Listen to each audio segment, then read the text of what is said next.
आप सभी को पता है कि सूरज हर दिन बिना छुट्टी लिए उगता है, तो शायद इसी कंसिस्टेंसी की वजह से वह सूरज है। जब हम खुद को बोलते हैं कि हमको पढ़ना है तो हमारा दिमाग प्रेशर फील करता है, लेकिन जब हम बोलते हैं कि हमें फ्यूचर के लिए कुछ इन्वेस्ट करना है तो वही मीनिंगफुल लगता है। वर्ड्स को चेंज करने से ही हमारे इमोशन चेंज हो जाते हैं। गुड मॉर्निंग सभी को, आप सब कैसे हैं? आई होप आप सब अच्छे होंगे। अगर आप ये ब्लॉग देख रहे हो तो शायद आपको भी कुछ बड़ा करना है, तो आप भी एक बात याद रख लो कि लोहा भी आग में तपकर स्ट्रांग बनता है। कंफर्ट जोन में तो सपने पलते हैं, रियलिटी नहीं। रियल लाइफ में हमें कुछ चीज़ें सोच समझ के करनी पड़ती है। क्या इंटरेस्ट है, क्या स्ट्रीम चूज़ करना है और किस प्लेटफॉर्म से प्रिपरेशन करनी है, ये भी मायने रखता है। जब मैंने यूपीएससी का प्रिपरेशन करना शुरू किया था ना, तब मैंने सोचा था मैं बाहर जाकर कोचिंग करूँगी, बट मेरे पेरेंट्स ने मना कर दिया। बस इसी प्रॉब्लम की वजह से मैंने घर पर ही रह के यूपीएससी की तैयारी करना शुरू कर दिया। देन फिर मैंने घर पर ही रहकर कुछ यूट्यूब वीडियो के थ्रू और कुछ एनसीईआरटी से पढ़ना शुरू कर दिया। मैं एक दिन में एक सब्जेक्ट को अच्छे से रीड करती हूँ, उसके इम्पोर्टेंट टॉपिक को हाईलाइट करती हूँ, फिर अच्छे से इसके नोट्स बनाती हूँ। मैक्सिमम मैं 8 घंटे पढ़ती हूँ, कभी कभी 9 भी हो जाता है। लेकिन अगर आप 8 घंटे बोले तो 8 आवर्स की कंसिस्टेंसी से पढ़ते हो ना, तो डेली का 1 घंटा भी आप बहुत अच्छे से कवर कर सकते हो। 1 घंटे काफ़ी आपके पढ़ाई के लिए। 12-12, 13-13 घंटा पढ़ने की ज़रूरत नहीं है। आपकी पढ़ाई 8 आवर की ही बेस्ट है। बट अगर आपका एग्ज़ाम आने वाला है ना, तो आप पढ़ भी सकते हो। ये आप पे डिपेंड करता है कि आप कितने देर तक कंसिस्टेंसी बनाए रख सकते हो। ये एक एग्जांपल से समझाती हूँ। कभी आपने दीवार पे कील ठोकी है? जब हम किसी दीवार पे कील ठोकना होता है ना, तो क्या हम पहली बार में ही तेज़ से मार देते हैं? नहीं ना। अगर हम पहली बार में ही तेज़ से मार देंगे ना, तो वो मुड़ जाएगी या दीवार से गिर जाएगी।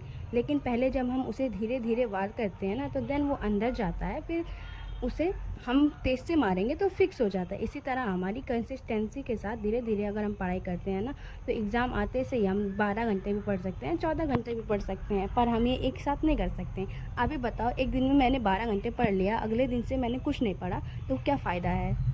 एक दिन में तो सभी को मोस्टली 24 घंटे मिलते हैं, पर कोई उनसे इन्वेस्ट करता है तो कोई वेस्ट करता है। 8 आवर कैसे पढ़ें? एक साथ तो हम 8 घंटे नहीं पढ़ सकते, ये तो इम्पॉसिबल है। लेकिन अगर हम इसी टाइम को डिवाइड कर दें तो हम पढ़ सकते हैं ना। जल्दी से जल्दी नहीं उठ पा रहे हो तो क्या आप 7 बजे नहीं उठ सकते, 8 बजे नहीं उठ सकते? कभी ना कभी तो उठ ही सकते हो ना। बस आप क्या करो कि आपको 8 आवर की स्टडी करनी ही करनी है। टाइम तो आप ही को मैनेजमेंट करना होगा। 8 आवर की स्टडी एक साथ करना पॉसिबल नहीं है, तो आप क्या करो, 3 स्लॉट बनाओ। फर्स्ट में आप क्या करो, उसको रीड करो, सेकंड में राइट करो और थर्ड में आप रिवीजन करो। पर आप एक रूटीन सेट करना, आप दिन में या रात में कितना भी देर पढ़ना, पर आप शाम के टाइम में या दोपहर में 40 से 45 मिनट का रेस्ट लेना, या आप सो जाना। सोने के बाद में ना, सोने से क्या होता है, सोने से हमारा माइंड, जब हम सो कर के उठते हैं ना, तो हमारा माइंड एकदम रिलैक्स महसूस होता है, रिफ्रेश महसूस होता है। उसके बाद आप जब सो के उठना, फिर उसके बाद फेस वॉश करके फिर से आप पढ़ने बैठ जाना। इससे क्या होगा, इससे आपको पावर नैप मिल जाएगी और आपका जो मूड है ना, रिफ्रेश हो जाएगा। एंड ऑफ द डे तुमको खुद से ही सब कुछ करना है, कोई आपको स्पून से नहीं खिलाएगा। देन मैं इसलिए बोल रही हूँ, मेरे पास एक कमेंट आया था, स्टडी के बारे में कुछ बताओ। मैं कब उठती हूँ, मैं कब क्या करती हूँ, मैं सब कुछ बता चुकी हूँ। मैं इतना जानती हूँ, मैं पढ़ती हूँ और पढ़ना सबको पड़ेगा। देन मैं स्टडी का कुछ भी बता दूँगी ना, तो उसे तुम्हें कोई फ़र्क नहीं पड़ेगा। जब तक तुम खुद से कोशिश नहीं करोगे, जब तक तुम अपने आप से स्टार्ट नहीं करोगे ना, मैं या अदर कोई भी कुछ आपको बता देना, आप कुछ भी नहीं कर सकते। मेरे कहने का सीधा सा मतलब एक ही है, तुमको खुद से बैठकर पढ़ना ही पड़ेगा, कंसिस्टेंसी बनानी ही पड़ेगी कुछ बड़ा करना है तो। क्योंकि हम जितनी मेहनत करेंगे ना, उसका फल हमें ही मिलेगा, चाहे अच्छा हो या बुरा। ये डिपेंड आप पे करता है कि आप करोगे क्या। क्योंकि अगर आपके लाइफ में स्ट्रगल है ना, तो खुश हो जाओ, क्योंकि स्ट्रगल हर किसी के लाइफ में नहीं होता। स्ट्रगल से इंसान थकता नहीं है, स्ट्रगल से इंसान निखरता है। अगर आपके लाइफ में स्ट्रगल आते हैं ना, तो एक्टिवनेस भी आती है, मन एक्टिव होना शुरू हो जाता है।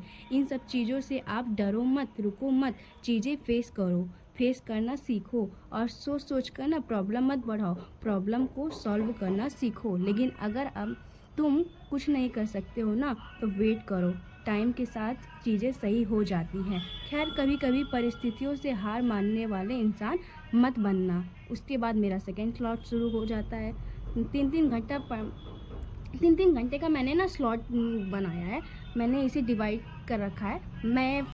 मैं एक दिन में 2 सब्जेक्ट को लेकर चलती हूँ। एक दिन में मेरे पास 3 स्लॉट होते हैं, जिसमें मैं फर्स्ट में रीड करती हूँ, सेकंड स्लॉट में राइट करती हूँ और थर्ड स्लॉट में रिवीजन करती हूँ। मैं खुद भी एक एस्पिरेंट हूँ, नॉट अ टीचर। मैं अपने स्टडी की थोड़ी सी क्लिप लेती हूँ और उनको जोड़कर ब्लॉग बना देती हूँ।